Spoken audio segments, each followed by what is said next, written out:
¿Qué se necesita para ser científica en Argentina?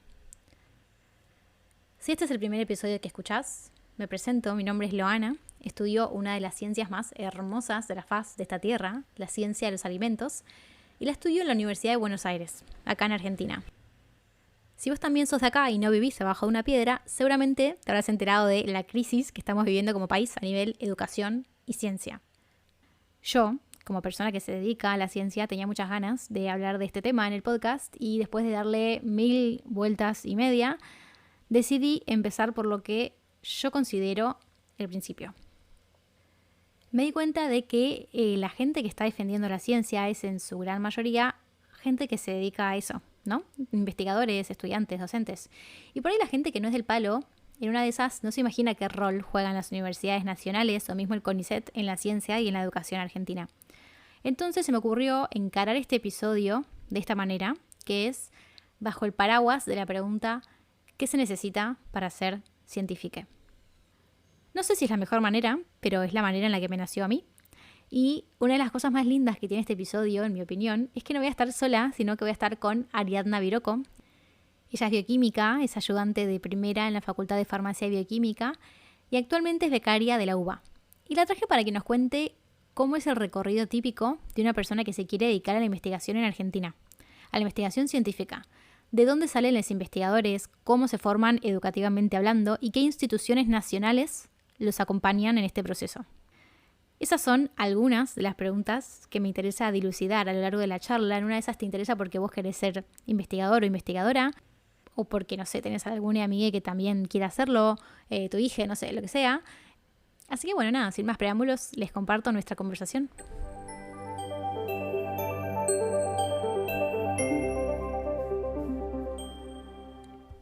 Hola, hola, ¿cómo están? Hoy estoy acá con Ariadna. Ari, ¿te querés presentar? Hola Loa, ¿cómo estás? Bueno, yo me llamo Ariadna, estudié en la Facultad de Farmacia y Bioquímica de la UBA y ahora actualmente soy docente de la materia biología en la facultad y también soy becaria doctoral o doctoranda, o sea que estoy haciendo mi doctorado también en la facultad, trabajando en el área de cáncer y nanomedicina.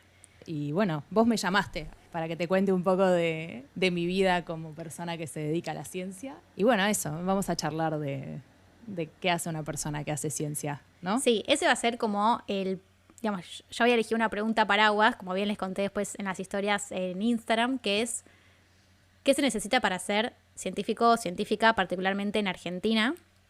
Yo quería tener esta charla con vos, porque bueno, nos conocemos, sos recopada, tenés tu propio podcast, del cual vamos a hablar después en un ratito. Quería que nos cuentes, además, bueno, recién dijiste, ¿no?, que sos becaria doctoral. Quería preguntarte, bueno, en realidad esto ya lo sé, en realidad es para que lo cuentes. ¿Qué estudiaste? Yo soy bioquímica, estudié en la Facultad de Farmacia y Bioquímica, que vos ya conocés, de la Universidad de Buenos Aires, y terminé en el 2020 y yo venía colaborando en un laboratorio de investigación y siempre, uno nunca lo sabe desde siempre, pero tuve presente la idea de dedicarme a hacer ciencia porque uno piensa en hacer experimentos, averiguar cosas, ver tubitos de colores cambiando de color, ¿no? Ese imaginario. Y dije, bueno, lo que hago me gusta, lo que estoy haciendo en este laboratorio en el que colaboro. Así que si quiero seguir el camino de la ciencia, ¿qué tengo que hacer? Y la decisión siguiente fue decir, bueno, voy a hacer mi doctorado, que sería un escalón más del estudio universitario. O sea, primero viene la carrera de grado, que puede ser cualquier carrera, y después uno puede hacer un doctorado como para obtener el título más alto que da la universidad en este caso, que es doctorado en lo que sea. O sea, en mi caso es doctorado en bioquímica, pero si vos llegaras a hacer tu doctorado sería doctorado en licenciatura de Ciencia y Tecnología de los Alimentos. Doctorado en licenciatura, mira, doctorado en alimentos sería en realidad. Claro. Así que ese era el camino para seguir si yo quería dedicarme a la ciencia y bueno, eso es lo que emprendí. Y por ahora estoy en mi tercer año, empezando mi cuarto año. Del doctorado. Del doctorado, exactamente. Bien, o sea, vos cuando arrancaste la carrera de la licenciatura en bioquímica ya sabías que querías dedicarte a la investigación. No, bueno, sí pero no. Ok. A mí lo que me pasó con la vocación es que no sabía muy bien de qué quería trabajar, sino que sabía qué cosas me interesaban. Bien. Como de manera abstracta, ¿no? Tipo, la biología, la química. Claro, yo quería apuntar a eso, ¿no? ¿Cómo decidiste que querías estudiar bioquímica? Bueno, mi visión fue como abstracta, porque, a ver, obviamente uno piensa qué voy a hacer cuando sea grande, ¿no? Pero yo pensaba, bueno, ¿qué cosas me gustan estudiar? Y me gustaba todo lo que era las ciencias naturales. Entonces un día mi viejo me dijo, che, ¿y por qué no estudias bioquímica? Como si te gusta la biología y te gusta la química, ¿por qué no estudias bioquímica? Me fijé el plan de estudios y viste que ahí ves toda la lista de materias re linda. Si te interesa el tema, ves la lista de materias y decís, wow, esto está re bueno. Y dije, bueno, ¿y qué hace un bioquímico? Y tenía un montón de opciones. Podía trabajar en un hospital, podía trabajar en una industria, podía también dedicarme a la ciencia, un montón de opciones, pero en ese momento no sabía muy bien cuál era mi opción. Solo sabía, o sea, tenía presente que estaría bueno como trabajar en un laboratorio. Era eso, trabajar en un laboratorio. No sé muy bien de qué, haciendo qué, pero a trabajar en un laboratorio. Pero no lo pensé tanto, como bueno, a ver de qué voy a trabajar. Fue más eso, un tema de gustos. Claro. Y yo te quería preguntar, ¿qué desafíos te encontraste vos en la carrera? Yo al principio no esperaba mucho, como que no sabía que me iba a encontrar. Creo que nos pasa a todos, ¿no? Y además yo tenía como unas ganas de entrar a la universidad que me moría. Decía, tipo, esto va a ser increíble, la voy a pasar re bien, me voy a hacer un montón de amigos, voy a encontrar un montón de cosas que me gustan. Porque, bueno, niña, no sé, hiperactiva, que tenía muchas ganas de estudiar. Somos todas igual. Sí, Sí, al principio estás así, después, bueno, llegan los exámenes y decís, ¿qué me metí, no? Pero el principal desafío que tuve yo fue encontrarme con que las cosas que me gustan, o sea, no sé, las materias que me gustan, por ejemplo, me gustan, pero eso no alcanza para aprobar. O sea, además de estudiar porque algo me gusta y disfrutarlo, tenía que poner una cantidad de esfuerzo enorme en estudiar un montón de temas todos juntos, ir a rendirlos todos juntos en días muy cercanos, acostumbrarme al ritmo, como que fue lo más difícil, y sobre todo a la frustración. Acostumbrarse a la frustración, además, es lo más clave. O sea, vos te vas a frustrar, eso seguro. Definitivamente te vas a frustrar en algún momento. Hay muy poca gente que, creo yo, no se frustra. Sí, es verdad. Si no es nadie, es un 1%. Pero una vez que te acostumbras a, bueno, esto puede salir bien o mal y es parte del proceso, yo creo que ahí te sacas una mochila. Y no pasa fácil y no pasa enseguida tampoco, porque el primer año estás poniéndote a prueba todo el tiempo. A mí me pasó más llegando al final, que yo creo que uno empieza a balancear el hecho de que te puede ir mal y seguro te va a ir mal, y que te vaya mal es un aprendizaje y está bueno. Ahí empezás a avanzar de otra manera y a vencer la constante frustración que te puede generar la facultad. Porque obviamente uno nunca puede aprender todo lo que te están proponiendo que aprendas. No, y aparte siento que a veces pasa mucho también que, o sea, sabemos, ¿no?, que el sistema educativo y los métodos de evaluación tampoco son perfectos y a veces una piensa que va recontra preparada y después la nota que te dan no es la que esperás, y cuando todo ese esfuerzo mental de entender que vos no sos tu nota y de que por ahí sabes muchísimo más de lo que te sacaste porque te preguntaron justo cosas muy puntuales que por ahí no tenías bien claras. Pero sí es verdad que son cosas que se van aprendiendo sobre la marcha. Sí, sí. Y como vos decís, ¿no?, a través de la frustración y de llorar con amigas. Obvio. Lo más difícil, pero también lo más enriquecedor, me parece a mí, sobre todo de hacer una carrera en la Universidad de Buenos Aires, es quedártela todo el tiempo un poco contra la pared. Te enseña mucho de vos, más allá de lo que aprendas en la cursada, en la carrera, como futuro profesional. Entonces ahí sacás un montón de cosas valiosas para vos mismo que te van a formar como profesional después. Dársela contra la pared es importante. Ese es mi primer consejo. Sí, No, coincido. Coincido mucho. Algo que mencionaste antes que quería retomar es, bueno, esto que vos decías, ¿no?, de los tiempos que tenés para rendir.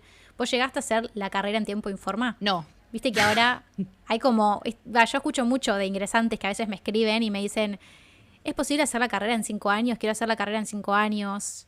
¿Cómo viviste vos eso? ¿Esperabas hacerla en tiempo Informa? La verdad, mira, cuando entré, sí. Yo había sido abanderada en el colegio, entonces era como, bueno, yo voy a hacer la carrera en tiempo Informa, obviamente. Eso se caía de maduro en mi cabeza. ¿Qué pasó? El primer año tenía 6 materias.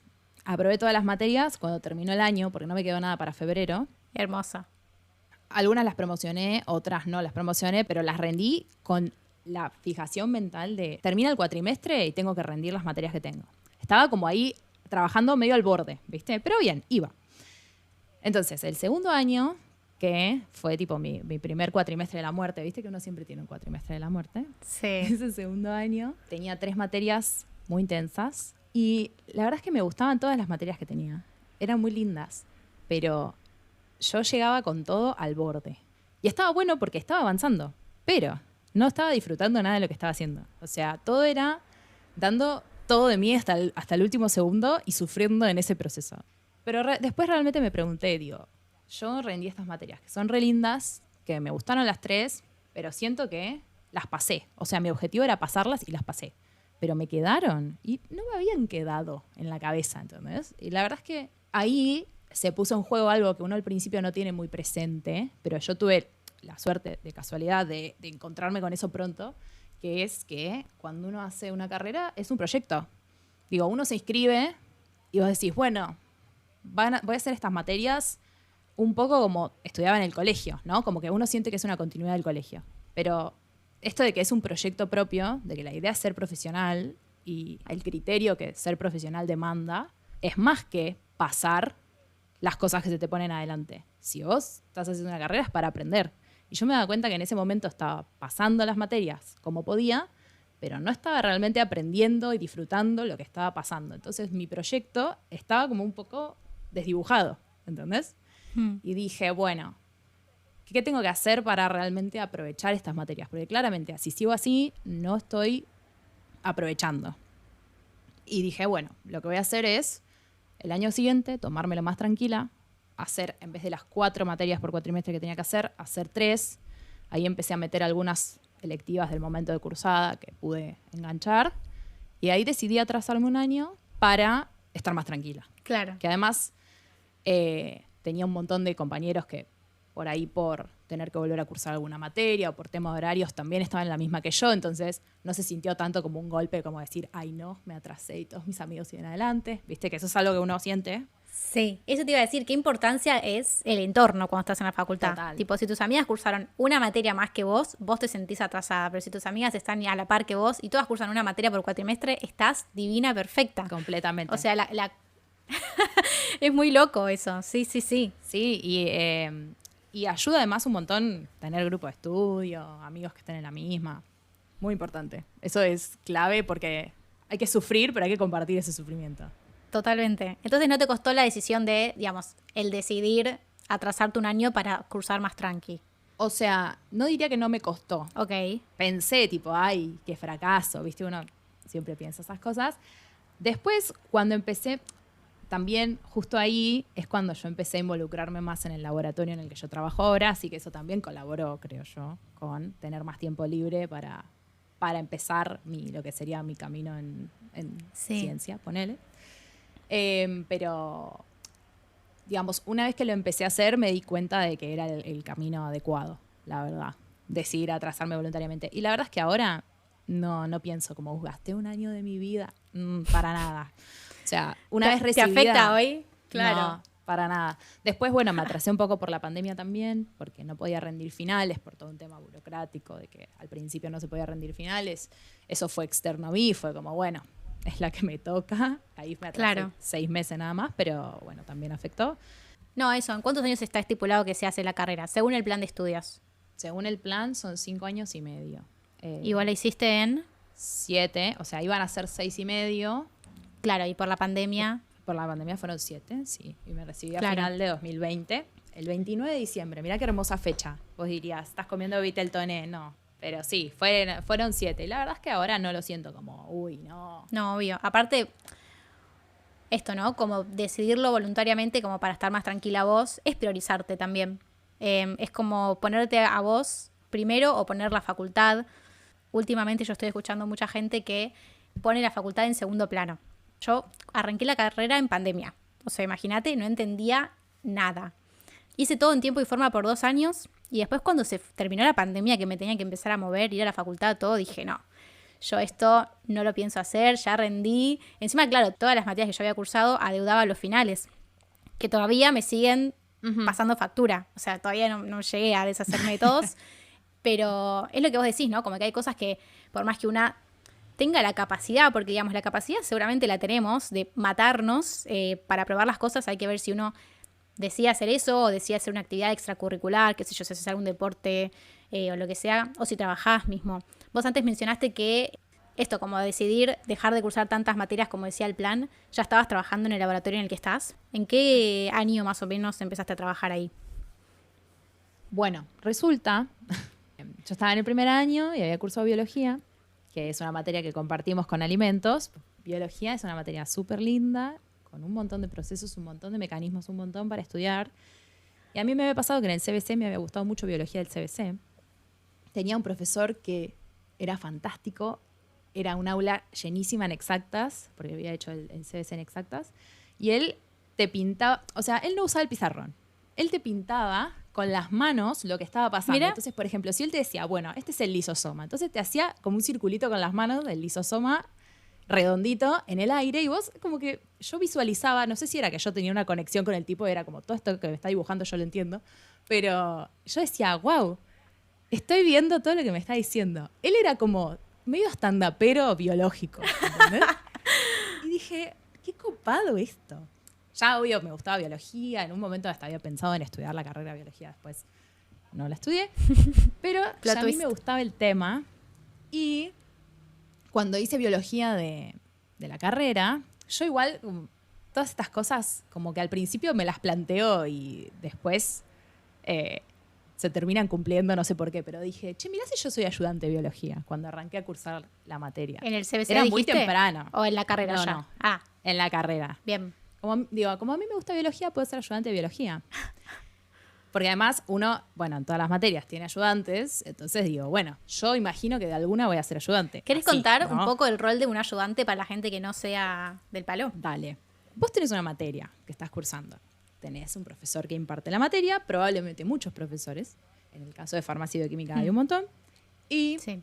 como nosotros tenemos mucha actividad práctica, esto quiere decir trabajo en la mesada, el ayudante suele ser el que está presente con los alumnos que hacen la actividad práctica. Entonces, hay un profesor, alguien que se dedica a dar la clase y varios ayudantes que están ocupándose de grupos más reducidos, porque vos tenés chicos que recién arrancan la carrera, que es de sus primeras experiencias en un laboratorio, entonces necesitan un acompañamiento un poco más cercano, ¿no? Si fuera solamente el profesor con 50 chicos, es súper difícil abarcar un laboratorio de trabajos prácticos. Entonces, Sí, 50 chicos se cursan la licenciatura de alimentos, porque ¿cuántos son ustedes en biología? Como 80 millones. sí, es verdad. Nosotros, mira, cada cursada tiene 900 personas aproximadamente. Así que imagínate todos los ayudantes que se necesitan. Aparte que en un aula, en un laboratorio, 100 personas eran. En 2 laboratorios, 100 personas. Bien. En ese momento era así. Una banda. Un montón, sí. Entonces, el ayudante lo que hace es estar más cerca tuyo como estudiante y ir dándote una mano en la parte práctica. Lo que yo hacía era eso, estar en la parte práctica, explicar cosas más puntuales, dar una mano, también a la preparación de los trabajos prácticos. Por ejemplo, cuando uno llega, viste que uno llega a un laboratorio para hacer un trabajo práctico y tenés, no sé, el material, los tubitos, las gradillas, un montón de cosas preparadas. Bueno, eso lo hace el ayudante. Y a medida yo fui avanzando, porque bueno, yo arranqué a ser ayudante después de cursar la materia, porque me había gustado mucho, y a medida uno va avanzando va aprendiendo más técnicas y más cosas y haciéndose un poco más experimentado y entonces pudiendo colaborar un poco más, porque, por ejemplo, uno empieza a usar algunos equipos y ahí vas adquiriendo otra experiencia que solamente ser estudiante de la materia no te aporta, ¿no? Porque, por ejemplo, no sé, una mega centrífuga no la va a ir a usar el estudiante. Entonces, esa la va a usar el ayudante y ahí vas aprendiendo alguna que otra cosita más. ¿Cómo llega uno a ser ayudante en farmacia y bioquímica? Bueno, lo que uno hace es cursa la materia, termina la materia. Como siempre se necesitan ayudantes, se suele o preguntar a los alumnos si alguien quiere ser o se deja abierta la convocatoria. A veces ves colgados por ahí cartelitos y si a vos te interesó, vas a la cátedra, le hablas a quien sea que te atienda, algún profesor, algún encargado y le decís, che, yo quiero ser ayudante. Ok. Lo que se suele hacer es una especie de lo que llamamos escuelita, que vendría a ser volver a hacer los trabajos prácticos para aprender a hacerlos uno completos de nuevo y tener bien el manejo de lo que vas a hacer. Y después ya empezás a estar en la comisión de los chicos que vienen a cursar la materia. Entonces vos ahí aprendés cómo se es ayudante, digamos, in situ, ¿no? Claro. Que tenía este caso puntual, que me gustó biología también por eso, es que le agregamos un cuatrimestre más a esta escuelita, entre comillas, para aprender algo de investigación. O sea, nosotros dentro de la cátedra tenemos distintos grupos de investigación que tienen sus líneas de investigación científica y lo que nos ofrecían es, bueno, después de que hayas hecho tu escuelita de ayudantes, venía un cuatrimestre de manera regular a ver cómo se trabaja en el laboratorio, a meter un poco de mano en el laboratorio, aprender a preparar material, aprender a ver cómo se trabaja con lo que sea que trabajen. Por ejemplo, en mi caso trabajamos con células, entonces la idea era ver cómo se trabaja con células, aprender a hacer algún experimento que en la cursada no vas a aprender a hacer. Y entonces en ese cuatrimestre uno tenía como una pequeña mirada de cómo es el trabajo en investigación. Claro, ser científico por un cuatrimestre. Claro, entonces después, si te interesaba, podías continuar. Si no te interesaba, no continuabas. Y a mí me copó mucho. También era mi idea, ¿no? Yo quería saber cómo era trabajar en un laboratorio de investigación. Claro. Y bueno, así fue que continué. Una vez que me hice ayudante, continué trabajando en ese laboratorio. A mí me pasó, bueno, esto no lo conté nunca, creo, hasta ahora en el podcast. Yo también fui ayudante de la misma cátedra que Ari. De hecho, ahí la conocí. Ari estaba en el laboratorio en el que a mí me había tocado trabajar. Encima yo sacada de la vida, porque vos ponele que estuviste un año en la facultad antes de ser ayudante. Yo estuve un cuatrimestre y virtual. Y me preguntaron si quería ser ayudante y dije, ¿sabes qué? Sí, total, no tengo nada más para hacer en mi tiempo libre. Claro. No salgo de mi casa en todo el día. Obvio. Así que bueno, ahí fue cuando arranqué yo el segundo cuatrimestre del 2020 a ser ayudante. No tenía ni idea de lo que hacía un ayudante, porque como no había tenido laboratorios, yo dije que sí, de copada. Uh-huh. Y bueno, me enteré de cómo era toda la movida una vez que arranqué a cursar. Y esto que vos decís está re bueno, digamos. Uno como estudiante que cursa la materia hace los trabajos prácticos o los experimentos en la mesada, en el laboratorio con los profesores, los hace desde el punto de vista del alumno. Y lo que tiene bueno la escuelita de ayudantes es que vos los haces desde el punto de vista del docente, si se quiere, ¿no? Entonces yo cuando me metí, digamos, gracias a que yo me metí a la ayudantía, pude hacer los trabajos prácticos que a mí en su momento se me habían cancelado por culpa de la pandemia. Y además me enteré de la existencia de todos estos grupos de investigación que vos decís, porque, digamos, no sé si es algo de que justo porque mi camada entró en pandemia o qué, pero ninguna de mis amigas estaba enterada, ninguna de las pibas que habían arrancado la carrera conmigo estaban enteradas de que había tantos grupos de investigación en la propia facultad. Como que sabíamos que había muchos investigadores de la UBA dando vueltas, pero no teníamos este concepto. Yo me acuerdo, mi primera impresión cuando entré a la cátedra y vi ese largo pasillo con 1.000.000 de puertas y 1.000.000 de mini laboratorios, o sea, me pareció una locura. Y yo me acuerdo, ¿no?, que me habían hecho el recorrido por el pasillo y me decían, bueno, acá investigan lípidos, acá investigan la matriz extracelular, acá investigan... Y yo estaba como, no te lo puedo creer, cómo es que en este lugar... Porque claro, los alumnos de ese pasillo no lo ven. Vos entrás por una puerta trasera al laboratorio 1, al laboratorio 2, y hay una puerta misteriosa que no se abre nunca. Claro. Y vos si pasás por ahí tenés 1.000.000 de laboratorios con un montón de gente trabajando que son tus propios profesores encima. Pero digamos, yo si no hubiese sido ayudante, si no me hubiese mandado a decir, dale, sí, obvio, no tengo drama, nunca me hubiese enterado de eso. Y de hecho yo fui la que después fui con mis amigas y le dije, che, ¿vos sabías que atrás de esa puerta había 80 millones de cuartitos donde la gente investiga cosas? Y bueno, ahí fue cuando yo empecé a ser consciente de tipo, claro, cuando mis profesores me dicen que hacen investigación atrás de las puertas misteriosas. Me encanta. O sea, no les puedo explicar porque claro, yo lo vi desde el punto de vista de farmacia, pero en Exactas también pasa que vos cuando entrás, es como que los laboratorios que vos usás las puertas dan directamente como al pulmón de la facultad. Si alguna fueron Exactas, saben de qué hablo, si no, nada, es como que vos podés ver hasta los laboratorios.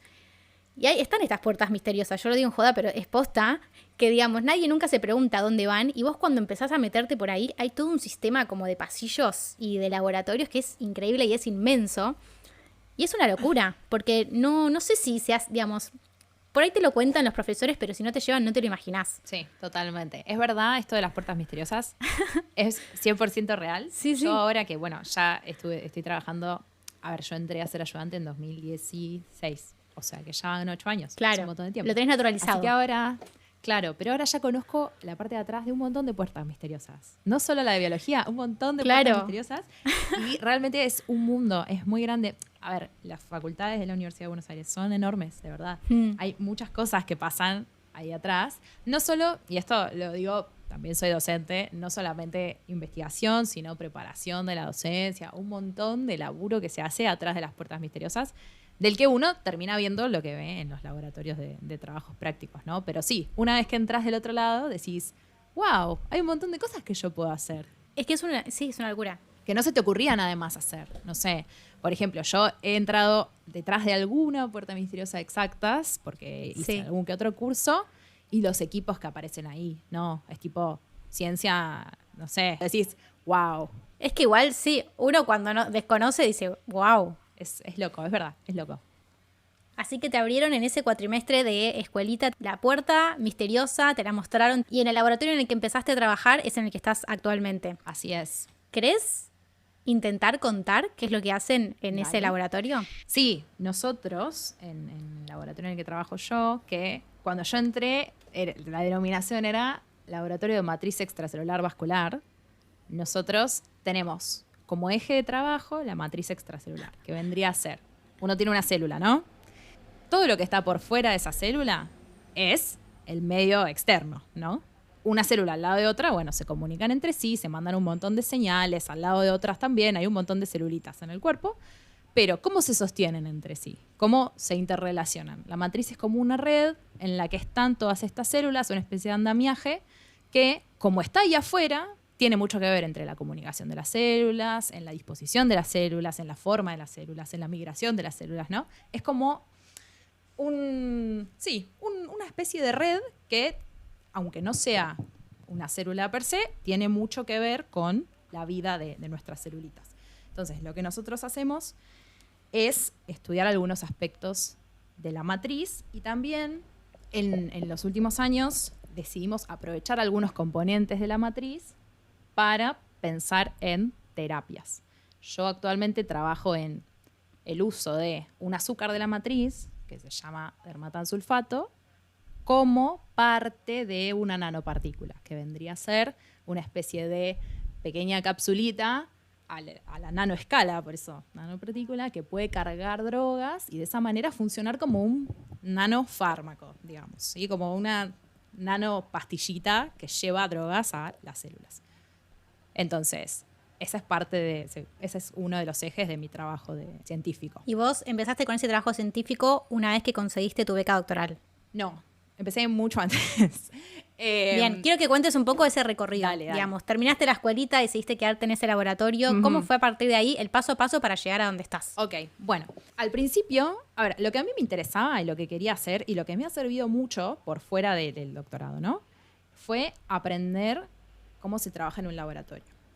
Esto puede ser en un laboratorio de investigación, como en otra clase del laboratorio, pero era algo que la facultad de por sí no me ofrecía, en el sentido de que yo no podía aprender cómo se trabajaba en un laboratorio individualmente. Uno trabajaba en un laboratorio de trabajos prácticos con otros compañeros haciendo los TPs y tu experiencia individual es medio limitada, porque viste que uno hace trabajos de a dos o uno hace, quizás lo que haces individual es muy chiquitito y después le das los tubos al encargado y esa persona los pone a centrifugar, entonces vos en realidad no usás la centrífuga, ¿no?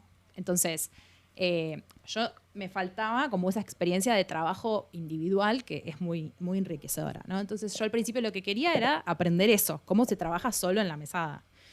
Y cuando entré a este laboratorio en el cual yo entré porque nos sortearon en ese momento, como era una experiencia, era bueno, los vamos a sortear, a ver, a tal y tal los mandamos a este laboratorio de matriz, a tal y tal, a este de lípidos, a tal y tal, ¿no? Entonces yo dije, bueno, está bueno, digo, el tema me parecía interesante, pero nunca dije, bueno, esto va a ser el trabajo para toda mi vida. Dije, bueno, es interesante y nada más. O sea, te sortearon el futuro, básicamente. Un poco así, un poco así. Es un poco jugar a ser Dios. Sí.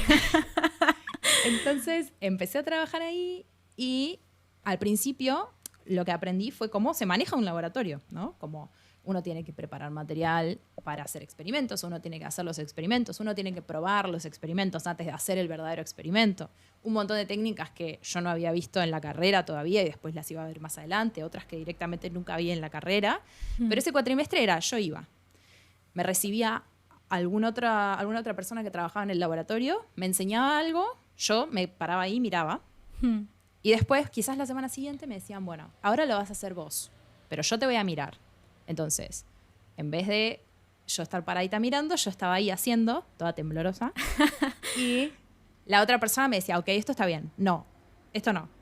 Hacelo de otra manera. No, tenés que arrancar de nuevo. Ok, bueno. Entonces, una vez que lo hacía varias veces y ya consideraban que yo podía hacerlo sola, quizás me decían, che, ¿por qué no venís a preparar tal y tal solución? Bueno, digo, yo iba y les preparaba las soluciones. Después me decían, esta semana tenemos un experimento recopado de tal cosa. Bueno, ok, voy a verlo. Y yo me quedaba ahí parada mirando. Y con el tiempo fui aprendiendo alguna que otra técnica para hacer yo de manera individual. Claro. Y ahí es que yo aprendí a manejarme mucho más con soltura, sola, ¿no? Que eso era un poco también lo que quería y lo que me daba ser ayudante, que no me daba solamente cursar. Claro. Y después tuve la suerte de que mi jefa, que le mandamos saludos, me propuso si yo quería hacer una beca de investigación como estudiante. O sea, ¿qué quiere decir esto? Una beca es un ingreso de dinero por hacer un trabajo en un laboratorio, ¿no? A ver, mi jefa como investigadora de la Universidad de Buenos Aires no me puede pagar ella, porque ella no maneja dinero, digamos, de la universidad de ella directamente. Lo que puede hacer es escribir un proyecto, decir, ok, este proyecto lo va a ejecutar Ariadna. Y eso, mandarlo a una convocatoria de la universidad para que la universidad decida, ok, Ariadna puede hacer este proyecto porque tiene tales antecedentes, porque el proyecto está bueno, porque el lugar en el que lo va a hacer tiene las cosas necesarias, etcétera, etcétera, etcétera. Ok, le damos la beca. Entonces así me daban a mí como estudiante la posibilidad de que todos estos experimentos que yo estaba haciendo los hiciera con una remuneración. Bien, ¿hacía cuánto tiempo habías empezado a trabajar en el laboratorio cuando se te dio esta posibilidad? Yo había empezado en 2017 y esta posibilidad empezó en 2019, ya 2 años después. Bien. Que pude, digamos, me ofrecieron esto de presentarme a ver si ganaba una beca. ¿La ayudantía te pagaban? Sí, puntualmente en mi caso, sí. Eso es algo que no dije, está bueno aclarar. Cuando uno ingresa como ayudante, uno ingresa ad honorem, como un montón de docentes de la universidad. Sí, ad honorem significa que no hay remuneración económica por estar trabajando ahí. Exactamente, o sea, vos estás nombrado, quiere decir la facultad te reconoce como trabajador, sin embargo, no te va a pagar, porque vos estás como por tu honor, digamos. ¿Sabes? Claro, como que estás ofreciendo tu tiempo y tus servicios. Traducción de latín. Por amor en simultáneo. a la ciencia. Sí.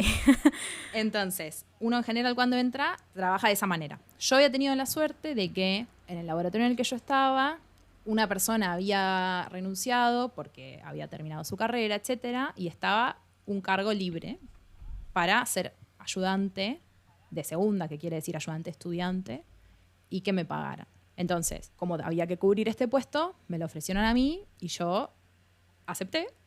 Y ahí me empezaron a pagar como ayudante.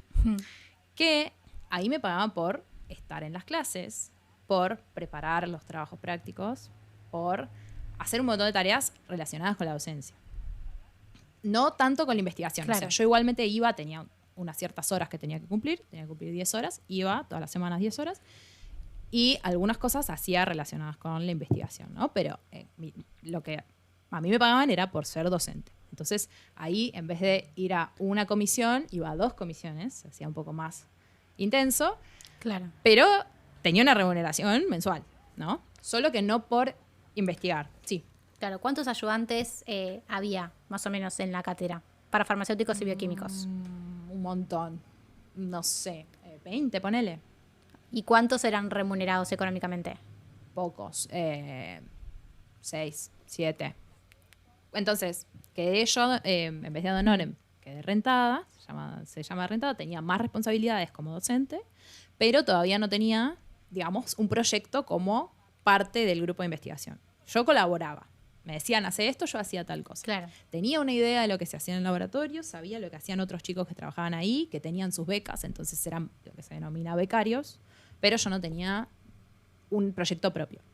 Entonces, cuando mi jefa me ofrece empezar una beca, ahí ella tenía una idea en mente, escribió el proyecto, yo me presenté y al final la universidad me dio mi beca para trabajar como becario estudiante, se llama, por un año. Esa beca duraba un año. Si quería la podía extender 6 meses más, pero no tenía más vigencia. Podía ser hasta 1 año y medio. Bien. Y esa beca te la dio la facultad, te la dio la UBA. Sí. En este caso sí. La UBA tiene muchos sistemas de becas. Esta se llama beca UBA-CIT, que vendría a ser de ciencia y técnica del CIT. Estímulo, porque es estímulo a las vocaciones científicas. O sea, la universidad me pagaba por desarrollar mi vocación. Claro.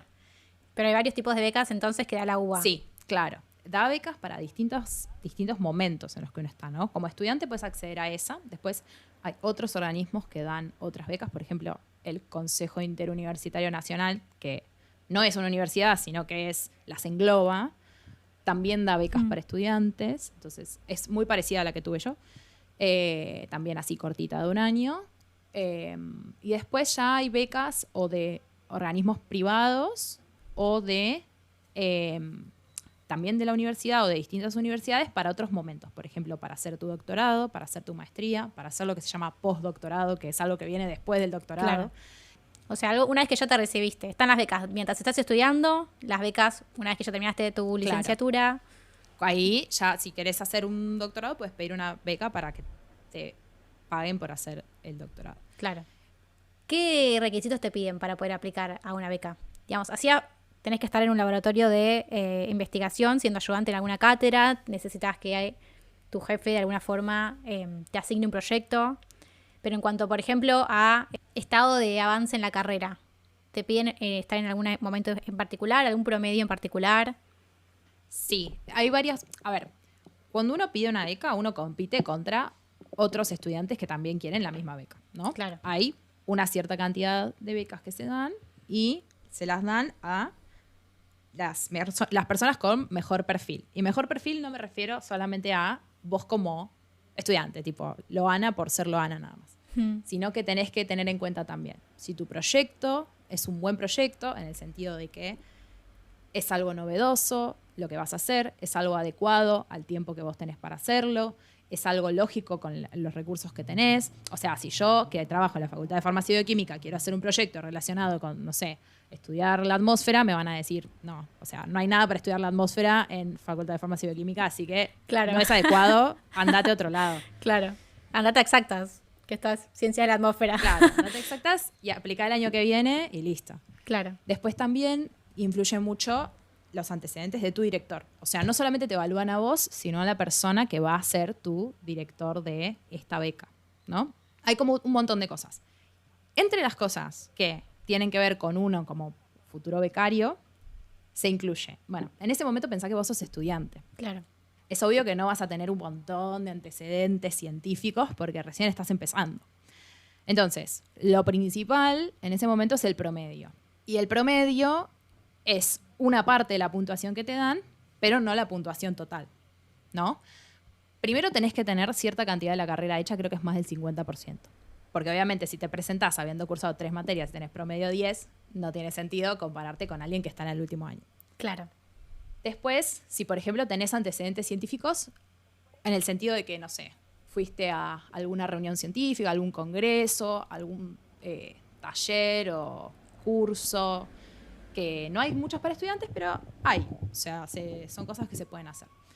Y después también incluye, si vos tenés algún antecedente de la facultad. Por ejemplo, yo como era ayudante, eso contaba, ¿no? Sumaba muchos puntos, porque tenía experiencia como ayudante. O sea, no era solo mi promedio, que ya de por sí tampoco era un recontra promedio, ¿no? Estaba bien. ¿Te acordás más o menos qué de promedio tenías? Yo tenía en ese momento 7 y algo.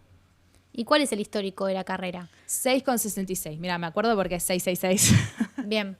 Porque hay un concepto que yo aprendí también, investigando este tipo de cuestiones, que es el del promedio histórico de la carrera, que es básicamente un promedio entre toda la gente que se recibió. Sí, agarran los últimos 5 años de recibidos, todos esos promedios hacen un promedio general y ese es el promedio histórico. Te dicen, vos tenés que estar por encima del promedio histórico. Claro, y lo que tiene es que va variando de carrera en carrera. Porque, por ejemplo, el tuyo Total. era, o es, no sé, 6,66. En mi caso, por ejemplo, creo que es 7,14. En el de matemática creo que tienen 9, no sé cuánto. O sea, como...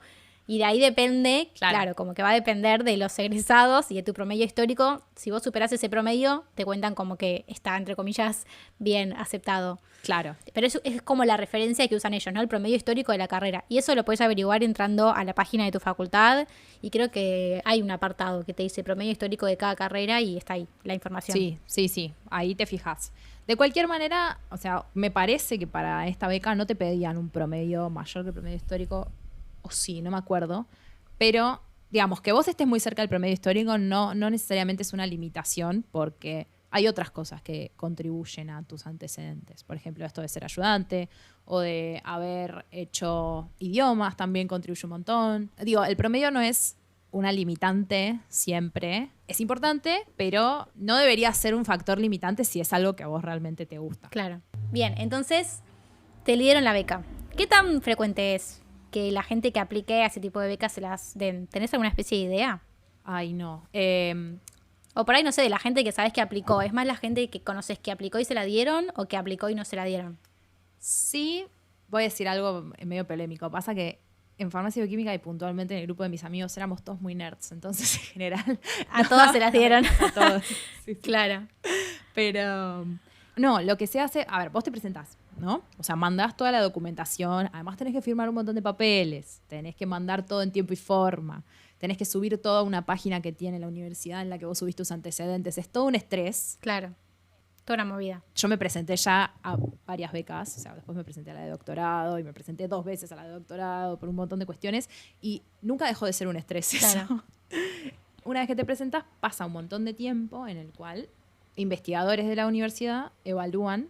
O sea, hay como un comité de evaluación. Te evalúan de la manera más imparcial posible a ver si te la mereces o no. Entonces después hacen un orden de mérito, porque a cada cosa que vos pusiste le ponen un puntaje y ponen un orden de mérito y después ves, vos ahí hay un valor de corte de decir, no sé, 50 becas se dan, por ejemplo. O 100. Depende de tu facultad. A cada facultad le dan cierta cantidad. Entonces después, depende de cuántas personas se hayan presentado, ves si te la dan o no te la dan. En general, en mi experiencia, no es tan difícil acceder a una si vos venís como comprometido con el lugar en el que estás. O sea, yo, por ejemplo, ya era ayudante, ya tenía esos puntos a mi favor. No sé cómo será en el caso de una persona que nunca hizo una ayudantía o nunca, qué sé yo, no tiene un promedio como muy cuidado. Quizás ahí se hace más difícil. Pero no es tan inalcanzable. Sí. ¿Se entiende? Entonces vos hiciste un año de esta beca trabajando mientras eras estudiante. Una vez que te recibiste, aplicaste para el doctorado. Claro. Logré terminar los objetivos del proyecto, presenté un informe y yo ya estaba recibida. Entonces tuve idea, y cuando me pregunté qué quería hacer de mi vida, tuve la idea de seguir trabajando en ciencia. Entonces dije, bueno, ¿qué tengo que hacer para seguir trabajando en ciencia? Y el camino más común, y no sé si el único, pero el más clásico era hacer un doctorado. Claro. Entonces, como había terminado mi beca como estudiante, ya no tenía más ingresos como estudiante, me presenté a una beca de doctorado, que es básicamente lo mismo. O sea, la universidad te paga una remuneración que en este caso es como si vos fueras un trabajador full time, porque la beca como estudiante es un poquito de plata como para que vos tengas un ingreso además de estudiar. Digamos, te favorece para estudiar. Vos no te pide algo que vos no podés lograr como estudiante. No te pide cada 50 horas semanales. Te pide cada 20 horas semanales para que vos sigas estudiando y te recibas la beca de estudiante.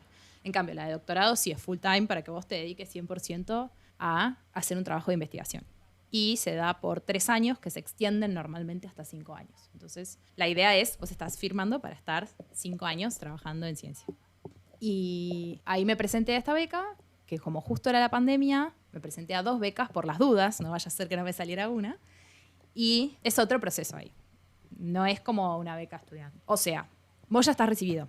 Sos una persona, un profesional, ¿no? Claro. Se supone que tenés que tener antecedentes más que cuando eras estudiante, ¿no? Yo ya ahí ya había ido a congresos científicos a presentar mi trabajo, Ya había hecho algunos cursos relacionados con temas científicos por fuera de la por fuera de la cursada, ¿no? Tenía mi promedio final, porque ya estaba recibida, tenía mi título. Tenía, bueno, otros antecedentes que como docentes, por ejemplo, ya había dado un montón de clases, pues ya hacía como 4 años o 3 años que daba clases. Y entonces ya tenía muchos antecedentes, pero también tenía mucha competencia, porque las becas de doctorado son un poco más difíciles de obtener, precisamente porque es para un trabajo full time de 5 años. Ya no es una beca como estudiante, que es como, bueno, más tranqui. Esta es una beca como mucho más completa. Entonces, ahí sí, me volví a presentar, volví a llenar todos los papeles, también trabajando con mi jefa con la que yo hice la beca como estudiante, y esperé 6, creo que fueron. No, más, fueron como 8 meses, porque era la pandemia, era terrible. Y un día, que yo justo me estaba mudando, estaba tipo tenía el colchón, porque ya no tenía cama, tipo ya habíamos mudado la cama, estaba durmiendo en el colchón en el piso y me llegó un mail, tipo, acá están los resultados, no sé qué. Ay. Entré ahí, hay una lista larguísima de gente, además, porque están de todas las facultades de la UBA. Claro. Y ahí estaba mi nombre y me la habían dado. Y dije, Muy yes, bien. lo logré. Entonces ahí dije, bueno, ya está, voy a hacer el doctorado. Tenía la beca, o sea, tenía con qué financiarme a hacer el doctorado. Y bueno, ahí fue cuando dije, esto es lo que voy a hacer por los próximos 5 años. En ese caso, ¿el tema de investigación lo elegiste vos? O sea, podías cambiar el tema de investigación si querías. Yo seguí trabajando en el mismo laboratorio en el que yo había entrado, porque, bueno, por muchas razones lindas, o sea, el grupo de trabajo era súper lindo, tenía ya bastante experiencia en el tema, podía seguir haciendo docencia, que es algo que también me gusta mucho, pero cambiamos un poco el área. O sea, yo seguía trabajando con estas nanopartículas hechas de este azúcar de la matriz extracelular, pero la idea es ahora usarlas como vehículo para llevar drogas a algunas células particulares del cáncer de mama, que son células más agresivas, son células responsables de la metástasis, por ejemplo. Entonces la idea es atacarlas directamente a ellas. Entonces yo no sabía muy bien qué quería hacer, tenía algunas ideas, pero mi jefa me dijo, bueno, veamos qué tenés ganas de hacer. Como que me dio un poquito de libertad. Obviamente yo no le podía decir quiero estudiar la atmósfera, ¿no? Tenía que ser algo relacionado con el tema. Y yo al principio quería hacer algo distinto, más en el área no tanto de terapias, sino de regeneración de tejidos. Y ella me dijo, pero mira, ¿qué pasa si vamos más por este lado? Y me propone esto de pasarnos a cáncer. Y yo dije, me parece un buen tema, es lindo, es interesante. No teníamos mucha experiencia en cáncer, nosotros veníamos trabajando con células de los vasos sanguíneos, que son bastante distintas. Sí. Entonces nos pasamos a ese área y bueno, la verdad me gustó. Me pasa a mí que me gustan muchas cosas. Entonces no fue una situación de, ay no, pero esto no me gusta. ¿Viste? Me resultó súper interesante también y le dije que sí. Es que es muy interesante. Sí, sí. Lo que tiene es que el cáncer es difícil.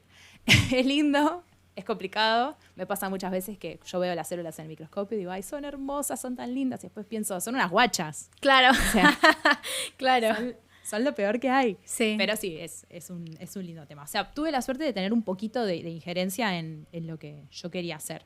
Porque mi jefa me permitió elegir algunas técnicas que me resultaban interesantes. El cáncer también, o sea, podíamos dedicarnos a distintos tipos de cáncer por características puntuales de las nanopartículas que usamos. Y yo dije, bueno, el cáncer de mama es un buen tema y quedamos en cáncer de mama. ¿Lo elegiste vos entonces? Sí, como yo ya venía trabajando con ella y en el laboratorio y tenía una noción de del trabajo que hacíamos, pude elegir. Hay otros casos, si vos, por ejemplo, nunca trabajaste en un laboratorio de investigación, lo que suele pasar es que te encuentres por la facultad, en Exactas debe pasar lo mismo, carteles de se busca becario doctoral y te ponen, no sé si alguna vez viste uno, te ponen el tema, la descripción del tema y te ponen, no sé, qué sé yo, el virus del Zika en bla. Sí. Y entonces ya está, el proyecto ya está escrito. Vos tenés que decir, ok, me gusta, quiero aplicar. O sabes que esto no me interesa. Pero yo como ya venía trabajando con mi jefa, tuve la suerte de poder ahí meter un poquito de mano yo también en el proyecto, que estuvo bien, la verdad. Tenía ganas de que cuentes cómo es un día normal trabajando en el laboratorio. Okay. Eso, como para romper por ahí un poco estereotipos o para que la gente se pueda hacer una mejor idea. ¿Cómo es? Te voy a decir, mira, una semana más que un día normal, porque yo tengo días bastante distintos. Dale, sí. Yo trabajo con células, como vengo diciendo. Hay gente que en el área de la salud trabaja con animales, o sea, trabaja con ratones o ratas. Yo, por suerte, trabajo in vitro. Digo por suerte porque hay gente a la que le gusta con animales, hay gente a la que no. Yo prefiero trabajar con células. Entonces, las células son como tener un Tamagotchi. Vos tenés que alimentarlas. Y si no las alimentás, se mueren. Digo, las ratas también, ¿no? Pero uno de la rata interpreta que es un Tamagotchi. De las células, quizás no tanto. Pero sí, Claro. dependen de vos. Entonces, hay algo de eso que marca tu rutina. Vos tenés que estar todo el tiempo pendiente de las células que tenés, ¿no? Las células, lo único que te dicen es, ¿estoy viva o estoy muerta? Claro. Si la Claro, cagás, claro. está muerta. Entonces, yo voy a trabajar los 5 días de la semana y a veces si las células me lo piden, voy los sábados. Intento evitarlo, Sí. intento tenerlas contentas por el fin de semana para no ir los sábados, Bien. pero a veces puede pasar. Entonces, voy el lunes, llego. Si tengo células en la estufa creciendo, voy a mirarlas. Si las células están bien y me muestran que están sanas, puedo empezar a trabajar, ¿no? Entonces, empiezo el experimento que tenga que hacer.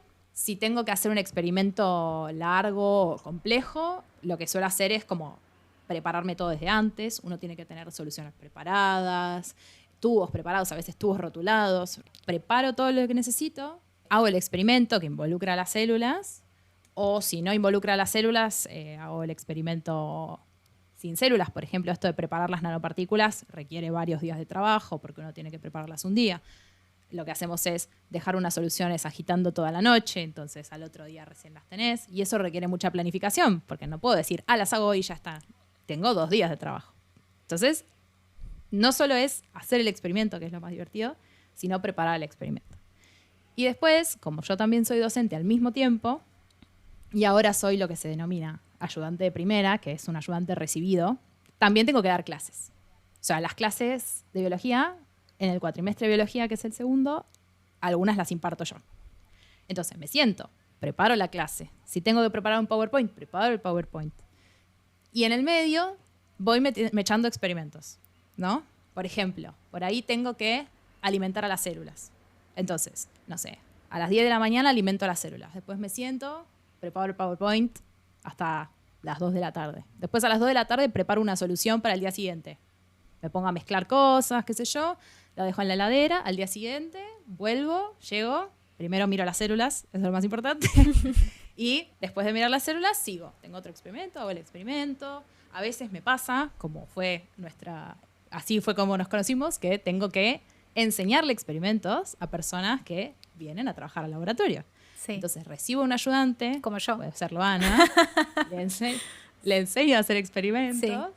A veces le muestro, a veces miro cómo lo hace, Sí. a veces la dejo trabajar, ¿no? Entonces son un montón de cosas distintas que voy haciendo. Y también, que no mencioné, que es súper importante, leer. Porque uno, para ser científico, tiene que leer un montón.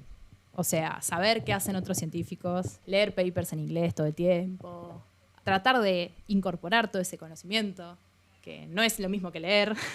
A veces uno tiene que o resumir esos papers o comparar esos papers. ¿Vos misma tenías que hacerte tu propia agenda? Sí. Digamos, lo que uno hace todos los días es algo que uno concerta con su jefe o jefes. Uno lo va concertando porque imagínate que a mí me paga la Universidad de Buenos Aires, pero no es que Jorge Uva va a venir a mi laboratorio a ver qué estoy haciendo. Entonces, básicamente, yo organizo mi día en base a lo que charlamos con mi jefa, ¿no? Decimos, bueno, esta vez vamos a probar si tal componente es tóxico para las células. Bueno, yo ya sé los experimentos que hay que hacer, tengo una idea de la técnica, pero tengo que ver cuándo los hago, cómo los hago, cuántas repeticiones de experimento hago. Entonces, en general, primero charlo con ella cómo va a ser el acercamiento que vamos a tener para ese objetivo y después yo me organizo, ¿no? Yo pienso, bueno, si tal día tengo que dar clases, y bueno, los miércoles doy clases, los miércoles no hago experimentos. O sea, Claro. voy organizándome, sí, yo mi agenda. Claro. Al menos en mi caso, sí, lo organizo yo. Y eso está bueno, la verdad. Tiene como un componente como creativo de cierta libertad de organizarse. Claro. ¿Vos te considerás a vos misma científica? Qué buena pregunta. ¿Te autopercibís científica? ¿Te autopercibís? Bueno, mira, ser científico, y esto lo busqué en Wikipedia antes de que grabáramos, Fuentes confiables si las hay. fuentes confiables, dice, es una persona que participa y realiza una actividad sistemática para generar nuevos conocimientos en el campo de las ciencias. Entonces, la idea es, sos una persona que trabaja en ciencia. Y el objetivo final es generar conocimiento nuevo. Sí. Si esa es la definición, sí.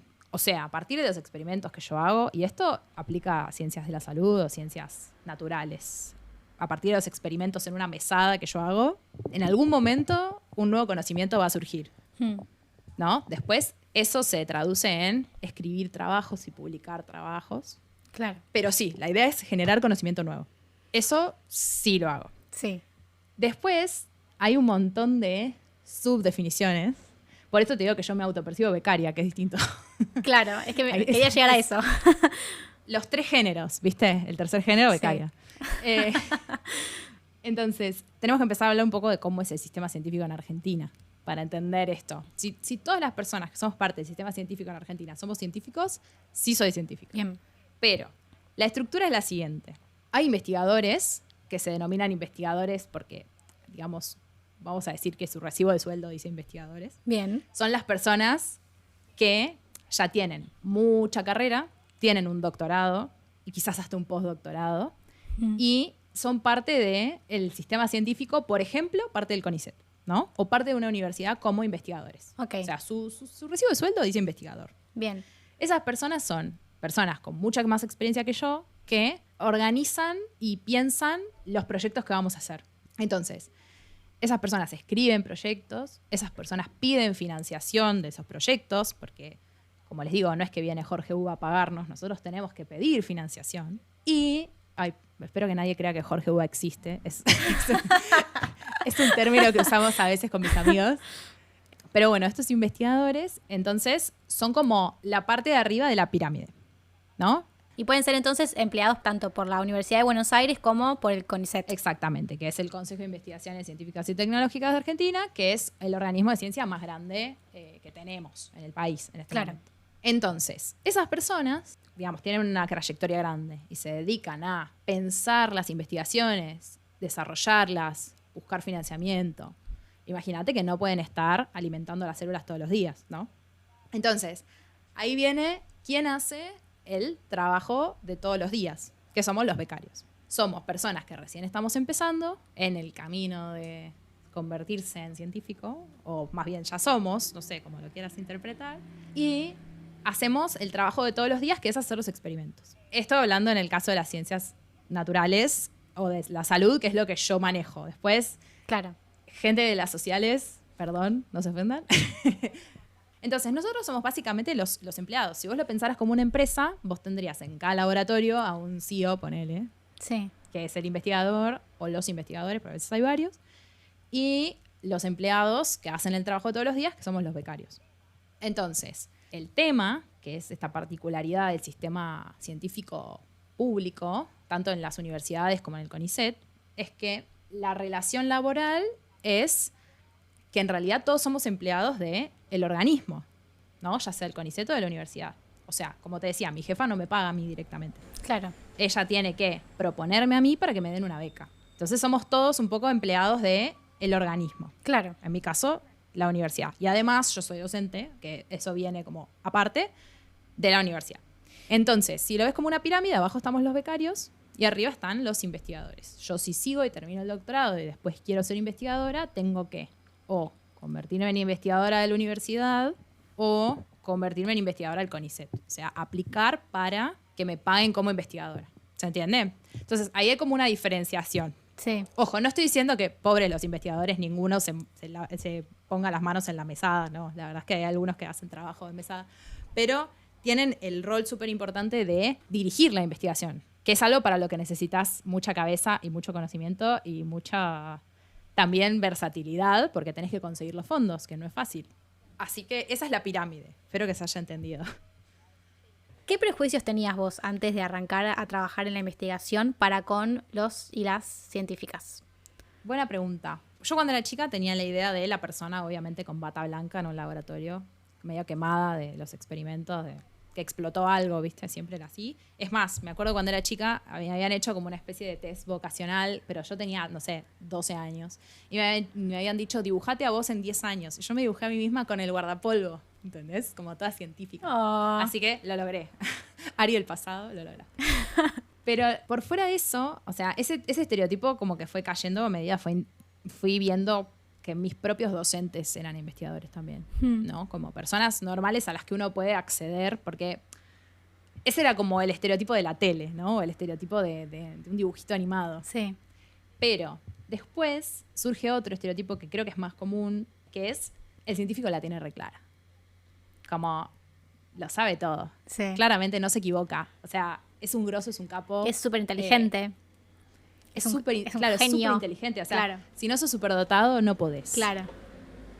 Ese fue el estereotipo como más presente y que más se fue derribando a lo largo del tiempo. Porque, primero, cuando hablas con tus docentes en la facultad, ya, en mi caso y en tu caso, porque tus docentes también son investigadores, cuando hablas con los investigadores, primero ya te das cuenta de que son personas, como cualquiera, y si tenés clases con ellos, por ahí se mandan un moco y te dicen algo que era al revés, y vos decís, ay, pero ¿no se suponía que la tenía re clara? Y no, son personas, como todos.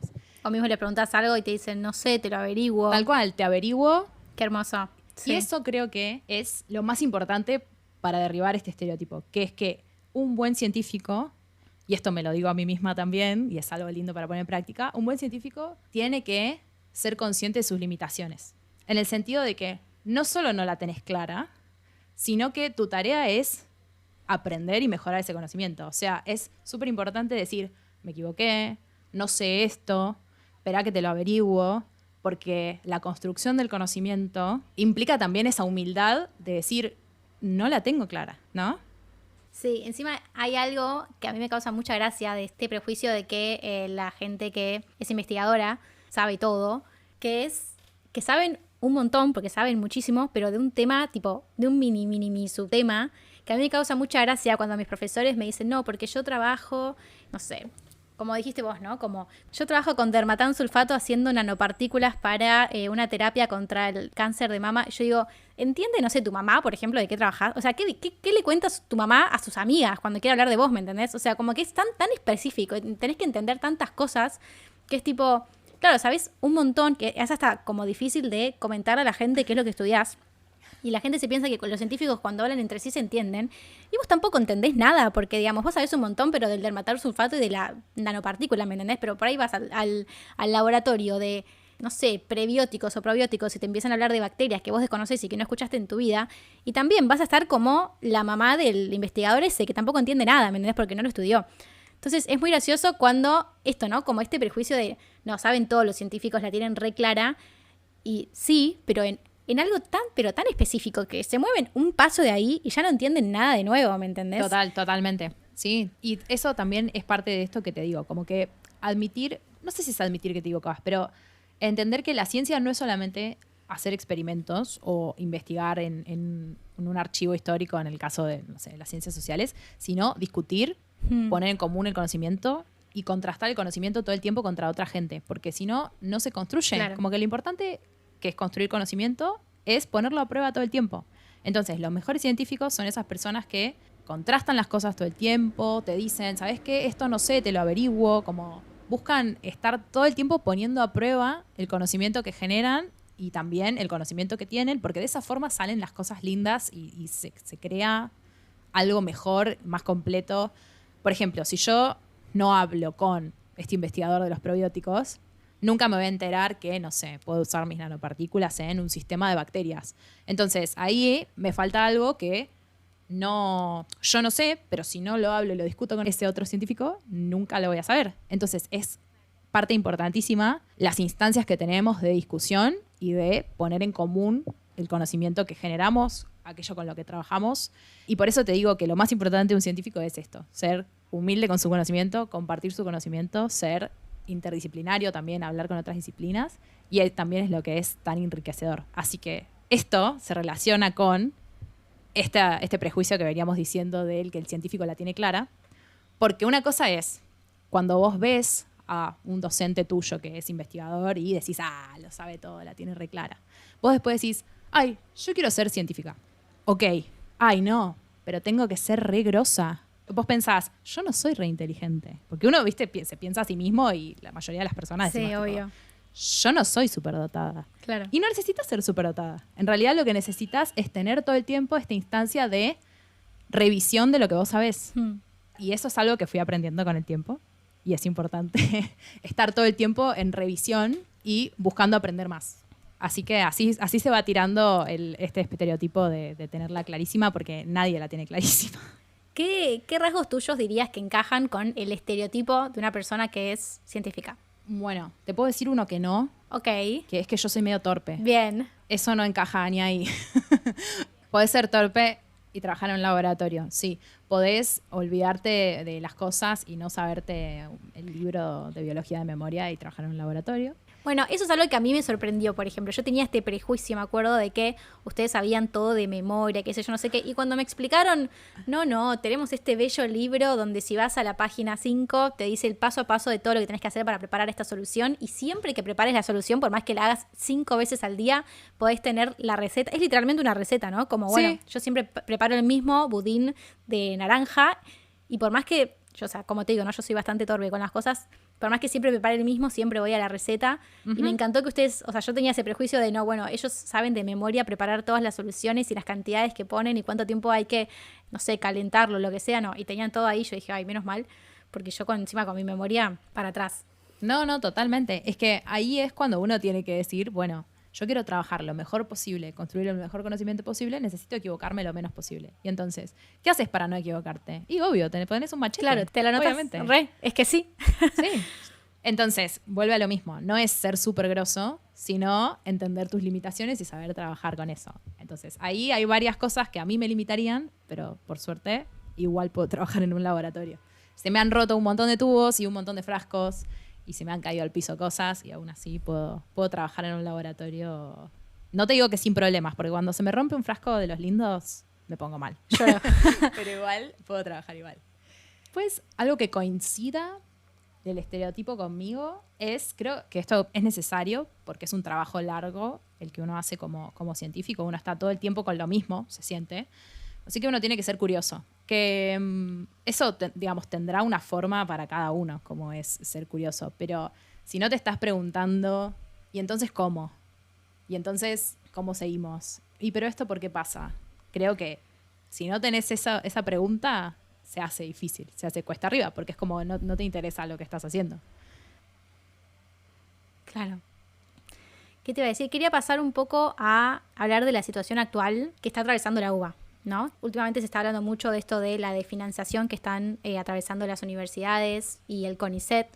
Justo, bueno, en el episodio de hoy, como vos sos becaria de la UBA, nos centramos más que nada en la UBA y no tanto en el CONICET, que por ahí podemos dejarlo para otro episodio, después vemos. Pero quería que cuentes un poco qué es lo que está pasando en líneas generales, qué es lo que se está reclamando y cómo te afecta a vos directamente como becaria. Digamos, ¿cuáles son tus preocupaciones como Ariadna? Ok. Partiendo de un principio, en la universidad nunca faltaron fondos para pagarle a las personas que trabajan en la universidad. Sin embargo, ahora se pone en juego que si la universidad continúa con el presupuesto del año anterior, como un montón de otros organismos, por ejemplo, al CONICET le pasa lo mismo, si mantenemos el presupuesto del año 2023, que es un presupuesto que ya está recontra tirado abajo por la inflación, no nos va a alcanzar la plata para trabajar.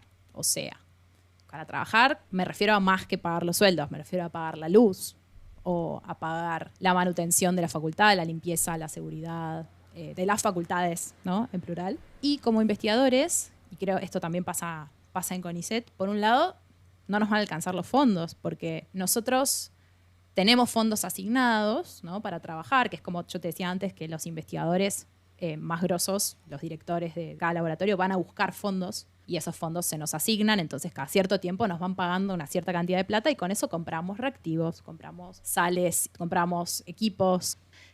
Nosotros además siempre nos vemos perjudicados, esto desde siempre, que estos reactivos son comprados en el exterior porque la mayoría se importan y entonces siempre estamos atados al dólar. Entonces las fluctuaciones del dólar siempre nos afectan un montón.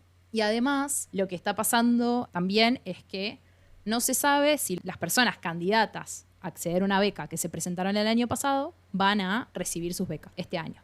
Esto es algo que pasa puntualmente con CONICET porque la universidad tiene distintos tiempos, la Universidad de Buenos Aires, entonces todavía no salieron no salió la convocatoria a becas para el 2024. Pero lo que está pasando en CONICET es que se está diciendo que se van a dar menos becas de las que normalmente se darían, entonces entra menos gente al sistema científico, y esas becas van a arrancar más tarde. ¿Qué pasa? Si entra menos gente al sistema científico, la pirámide que yo te decía antes, que arriba están los investigadores y abajo estamos los becarios, que somos como los empleados, se angosta. Entonces tenés menos gente para hacer lo que veníamos haciendo. Claro. ¿No? Como que perjudica toda la movida del laboratorio en realidad. Claro, exactamente. Te afecta a nivel de todos los días. A mí puntualmente, esto, porque vos me podrás decir, pero vos ya tenés beca. Y es verdad.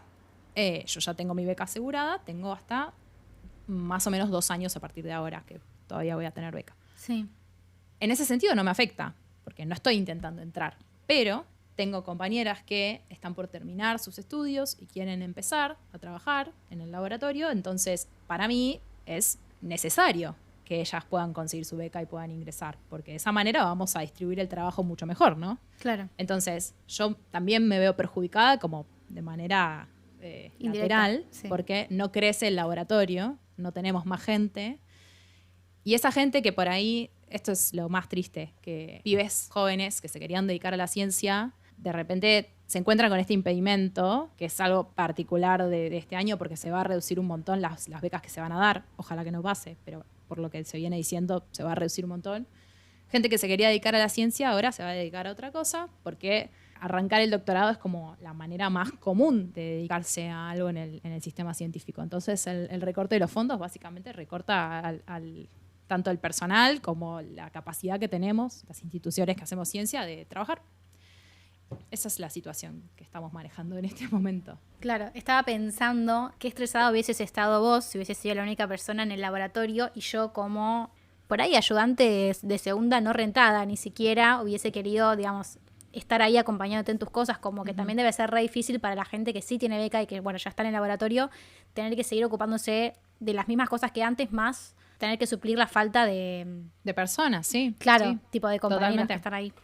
Totalmente, sí. Y además es algo del alimento a la vocación, ¿no? Yo te decía que las becas para estudiantes se llaman estímulo a la vocación científica. Entonces, si vos no tenés el espacio que te da, en este caso, la universidad o otras instituciones, para empezar a ejercitar tu vocación, no hay manera de hacerlo, porque vos no tenés los elementos que tiene un laboratorio en tu casa, ¿no? Entonces, claro, no es tan simple como decir, bueno, hacelo por tu cuenta. Eso en este rubro es prácticamente imposible. Claro. Entonces, es necesario que haya sistema de becas que fomente que las personas que se quieren dedicar a la ciencia se dediquen acá en el país y puedan trabajar, sobre todo, con los reactivos necesarios, con los fondos necesarios. También los fondos, no digo solamente para comprar reactivos, digo para ir a congresos a contar tus resultados, digo para hacer intercambios, un montón de otras áreas relacionadas con el trabajo científico. Claro, porque aparte todos los que hoy en día sí son investigadores, bien llamados investigadores, que ya no son más becarios, ellos en su momento también fueron becarios. O sea, como que ser un becario, ya sea del CONICET o de la UBA, forma parte de un eslabón que tenés que atravesar siempre desde el ámbito público, ¿no?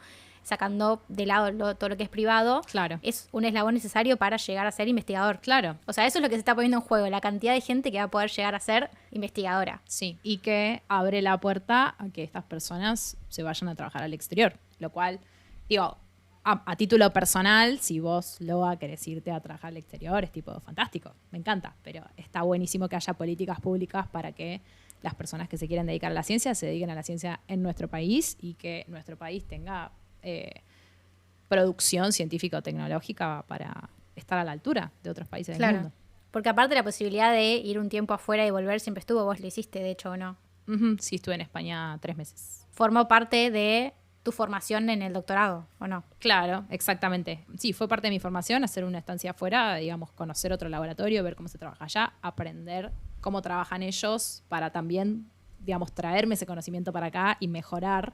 Digo, yo por un lado llevo conocimiento para allá y al mismo tiempo me traigo conocimiento para acá, entonces es una mejora de ambos laboratorios. Y además de, obviamente, un enriquecimiento enorme para mí a nivel de lo que yo voy aprendiendo. Así que sí, así estamos los científicos. Un poco en incertidumbre, voy a decir, porque todavía yo tengo la esperanza de que las cosas mejoren, honestamente, pero bueno, por ahora es incertidumbre. No se sabe. No se sabe. Lo mismo con la docencia. No se sabe. Claro.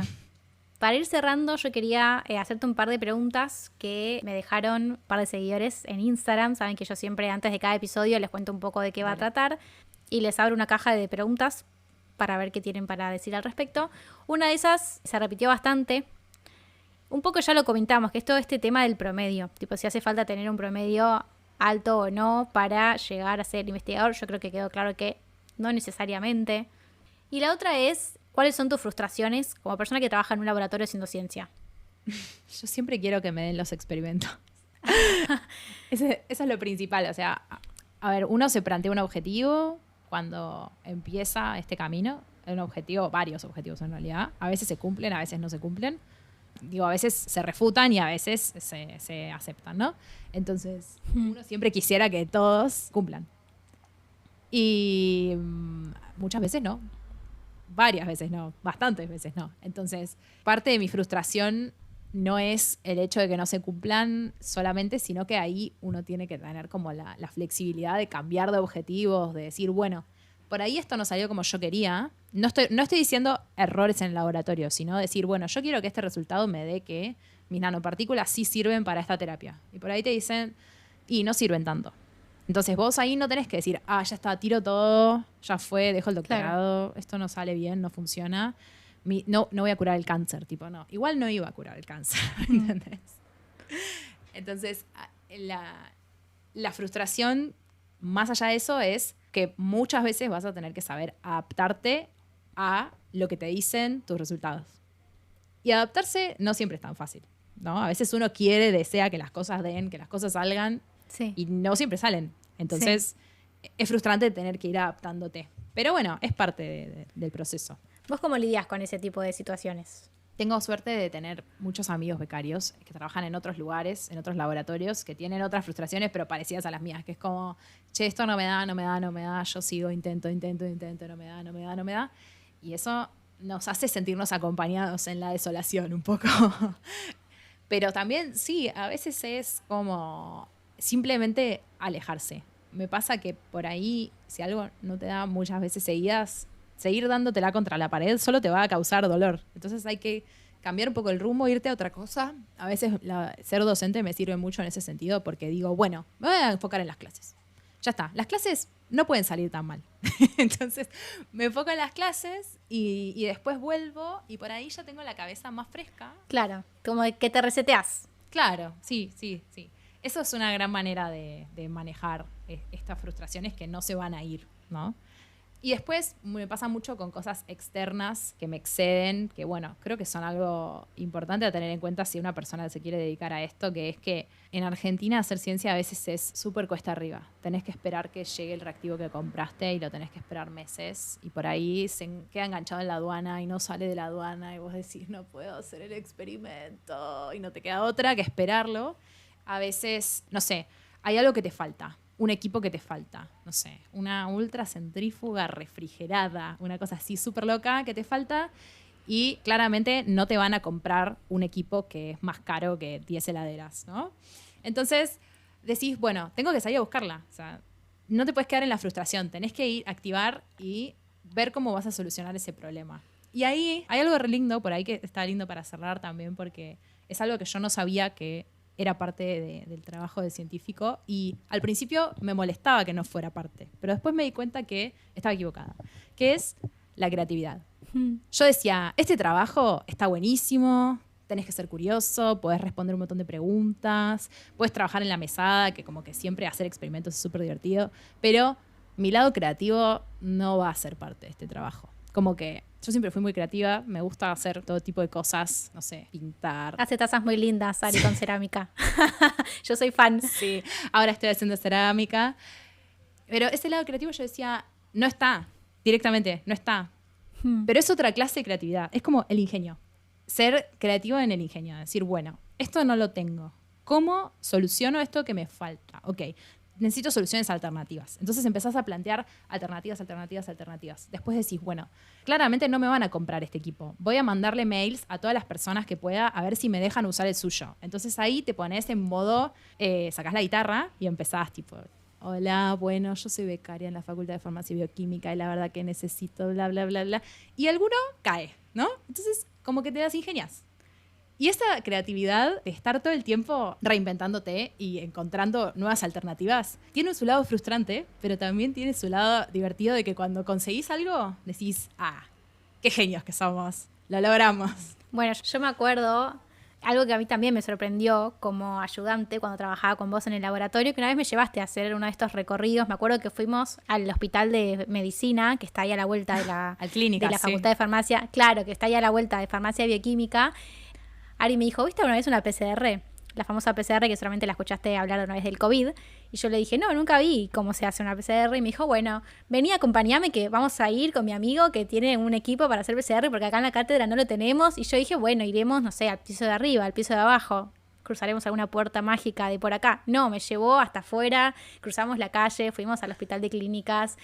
Me recorrí todas las puertas misteriosas de por ahí, me llevó al laboratorio ajeno y como dije, claro, qué locura, o sea, toda esta gente trabaja para lo mismo, vos podés pedir prestado equipos, hacer una PCR es tocar 3 botones, pero bueno, me sirvió para eso, como dimensionar un poco también lo interconectados que están los laboratorios, por más que no formen parte de la misma facultad, y para darme cuenta de que una PCR, o sea, es algo increíble de estudiar, porque es una locura el proceso. Yo cuando lo estudié en bioquímica dije, no, esto es una locura, y la máquina es como si fuese esas máquinas, ¿vieron? Para hacer sanguchitos tostados. Parece una cosa así. Y tocas literalmente 3 botones, pones como si fuese un microondas 3 minutos y te vas. No es mucho más complejo. No es mucho más complejo que eso. Como bueno, no es tan impresionante la PCR en vivo, pero lo que hace sí. Sí, y ahí lo que teníamos era el equipo, que se llama termociclador, pero nosotros le decimos cariñosamente la PCRera.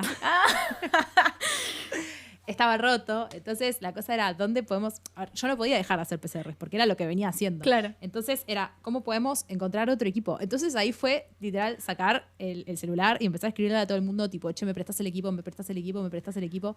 Y este pobre amigo mío me dice, tipo, sí, vení, pero sabes que yo no la usé nunca, me vas a tener que ayudar a configurarla. Yo, tipo, bueno, ok, no pasa nada, la configuramos.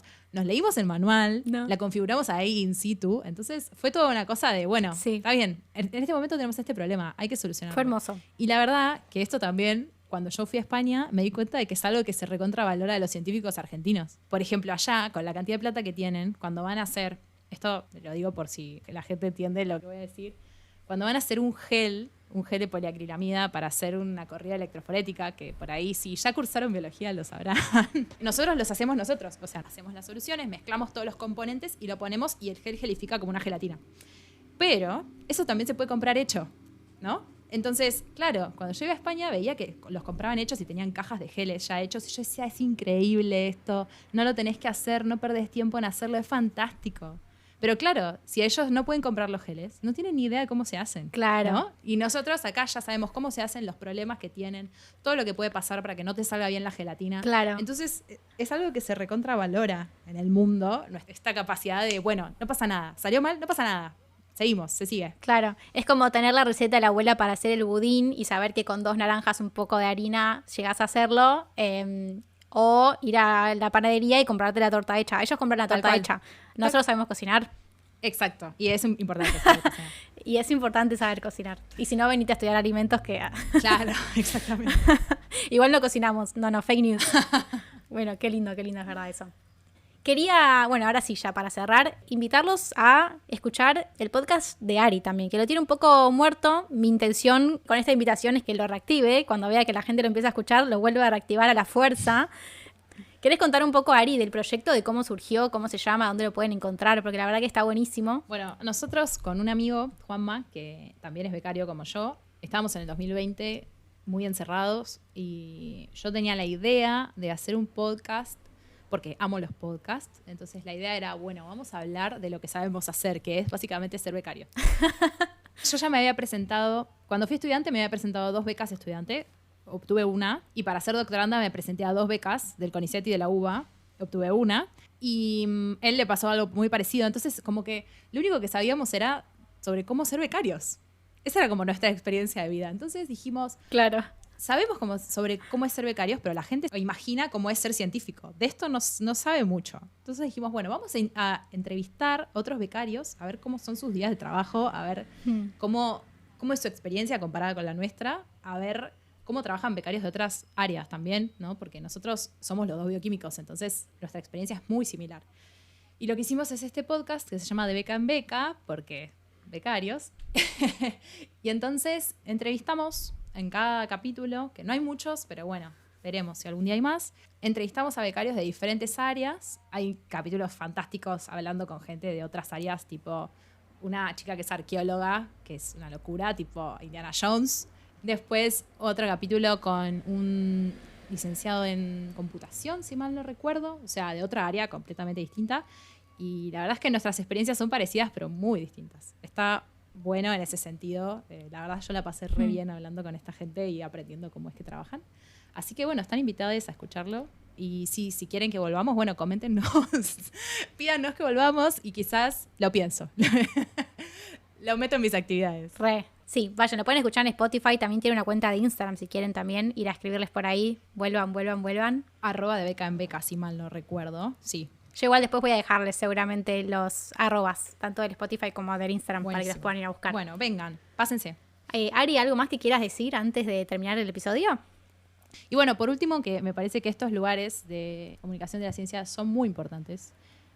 Más allá de que tu pasión por comunicar la ciencia excede Spotify, sale para afuera. Acercar estas cosas a la gente que no sabe cómo es la ciencia o cada tipo de ciencia, en este caso la ciencia de alimentos o cómo es trabajar en investigación, es recontra importante porque si no, primero, ¿cómo van a saber las personas lo que hacemos? Y segundo, ¿cómo vamos nosotros a hacer lo que, en el caso de los científicos, cómo vamos nosotros a hacer lo que es básicamente el objetivo de nuestro trabajo, que es, a través de buscar conocimiento, generar un beneficio en la vida de las personas? Si nosotros no pensamos en que esas personas son nuestro objetivo final, estamos completamente por fuera, desenganchados de la realidad. Así que me parece que la comunicación de la ciencia es algo que ayuda mucho a conectarte con el objetivo final, que es, en definitiva, hacerle bien a la sociedad. Así que estos lugares son muy importantes y Loa, te agradezco por este espacio hermoso. Ay, no, Ari, yo quería agradecerte a vos por venir, por coparte, por decirme que sí de entrada. Obvio.